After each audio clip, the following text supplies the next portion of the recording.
Orang itu tidak pernah tahu. Kadang-kadang Allah itu kita tidak pernah tahu.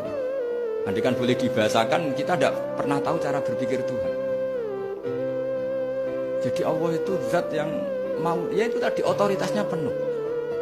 Makanya saya pernah cerita di mana-mana, di kitab-kitab yang saya baca itu ada 2 orang yang ahli neraka, sudah di neraka. Ini sekaligus ijazah, saya ulang lagi sekaligus ijazah, bisa dipraktekkan nanti itu. Setelah itu 2 orang ini dipanggil ke surga sama Allah. Allah itu tanyanya ya aneh, enak di neraka, ya udah enak di neraka. Ya gak enak di neraka, kok ditanya enak enggak ya gak enak.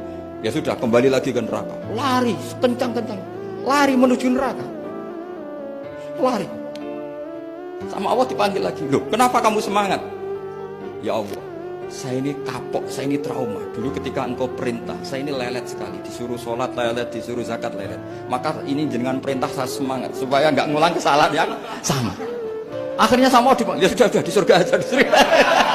Karena semangat lari menuju neraka. Maka ini ijazah nanti kalau di mahsyar ya, kamu dipanggil, ayo masuk neraka, harus apa? Semangat, semangat. Harus semangat. Oke, mesti semangat. Lah repotnya kalau nggak dipanggil lagi. Akhirnya barokahnya semangat itu dia di surga. Kita tidak pernah tahu cara berpikir Tuhan, nanti kan boleh dibahasakan seperti itu. Yang satu, ayo kembali lagi ke neraka. Tolah itu. Jalan oleh lagi. Sampai itu gak semangat oleh lagi. Terus ditanya sama, kenapa kamu tolah itu? Saya tidak pernah ngira ya Allah ketika engkau panggil di surga, kemudian engkau kembalikan lagi ke neraka. Ya sudah, kamu di surga saja. Barokahnya husnuzon. Jadi Tuhan itu unik. Makanya dalam tradisi ulama itu ad-dinu ar-riwayah, agama itu riwayat.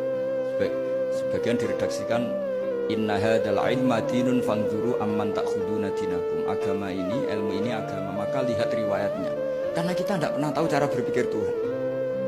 Kita harus mengikuti riwayat yang diutarakan Rasulullah SAW. Karena kita tidak pernah tahu. Kayak tadi ada orang diinjek, kita mesti kan terprovokasi ingin bela yang sujud menyalahkan yang injek.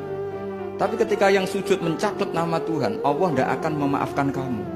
Itu Tuhan tersinggung karena sifatnya direduksi satu, diambil satu, disembunyikan satu. Lalu kan dia begini mungkin malah Allah maklumi.